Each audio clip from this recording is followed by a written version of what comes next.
नमस्कार बच्चों, मैं शिक्षिका जीजीआईसी महोबा से ऑनलाइन क्लास में आपका स्वागत करती हूँ। कक्षा 12 विषय नागरिक शास्त्र के अंतर्गत हम समकालीन विश्व में राजनीति अध्याय 1 शीत युद्ध का दौर के विषय में चर्चा करेंगे। अध्याय 1 शीत युद्ध का दौर।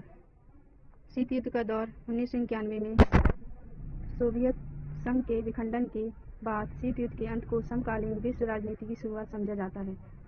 यही समकालीन विश्व राजनीति इस पुस्तक की मूल विषय वस्तु है, इसलिए इस विषय का आरंभ शीत युद्ध की चर्चा से करेंगे। इस पाठ के अध्ययन से हमें यह पता चलेगा कि किस प्रकार से विश्व की दो महाशक्तियां संयुक्त राज्य अमेरिका और सोवियत संघ का वर्चस्व शीत युद्ध के केंद्र में निहित था। द्वितीय विश्व युद्ध को देख लेते हैं। दूसरा विश्व युद्ध सन 1919 से 1945 तक चला। सन 1945 में मित्र राष्ट्रों और ध्रुवीय राष्ट्रों के बीच संघर्ष समाप्त होते ही द्वितीय विश्व युद्ध का अंत हो गया। इसमें मित्र राष्ट्र की जीत हुई थी। मित्र राष्ट्रों का नेतृत्व कौन कर रहा था? अमेरिका, सोवियत संघ और ब्रिटेन, फ्रांस। जबकि ध्रुवीय राष्ट्रों का नेतृत्व कौन कर रहा था? जर्मनी, इटली और जापान। बच्चों, एक बार मानचित्र में देख लेते हैं मित्र राष्ट्र देश कहाँ कहाँ हैं, उनकी स्थिति क्या है। मित्र राष्ट्र देश में कौन कौन था? अमेरिका, सोवियत संघ, फ्रांस, तो उत्तरी अमेरिका और सोवियत संघ और फ्रांस और ब्रिटेन। ध्रुवीय राष्ट्र में कौन कौन थे? आपका इटली, जर्मनी और जापान, जो कि एशिया में है। ये ध्रुवीय राष्ट्र के अंतर्गत थे। इस प्रकार बच्चों, हमने मानचित्र में देखा कि दूसरा विश्व युद्ध है 1939 से 1945 तक चला, जिसमें मित्र राष्ट्र और ध्रुवीय राष्ट्र थे। मित्र राष्ट्र में अमेरिका, फ्रांस, ब्रिटेन, सोवियत संघ था। ध्रुवीय राष्ट्र में जर्मनी, जापान, इटली था। और पहला विश्व युद्ध 1914 से 1918 तक चला था।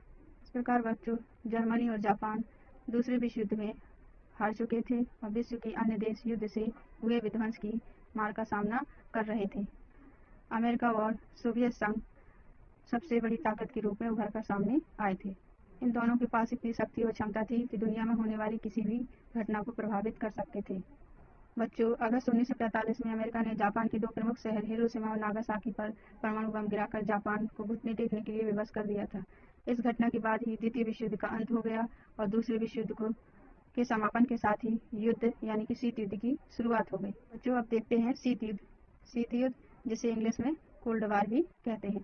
शीत युद्ध, कोल्ड वार का अर्थ है कागज के गोलों अर्थात कटु विचारों को लिखित रूप देकर अखबार के माध्यम से एवं paper, print media, electronic media के द्वारा लड़ा जाने वाला विचारों का युद्ध। इस प्रकार के युद्ध में हथियारों के स्थान पर अखबारों, इलेक्ट्रॉनिक मीडिया एक दूसरे देश को कूटनीति से हराने वाले युद्ध को ही शीत युद्ध कहा जाता है। इस प्रकार के युद्ध में प्रायः एक देश दूसरे देश को नीचा दिखाने के लिए, उसे विश्व में असहाय बनाने के लिए उसकी बुराई करता है एवं अपने समाचार माध्यम के आधार पर उस देश की कड़ी निंदा करता है एवं उसके खिलाफ आपत्तिजनक टिप्पणी करता है।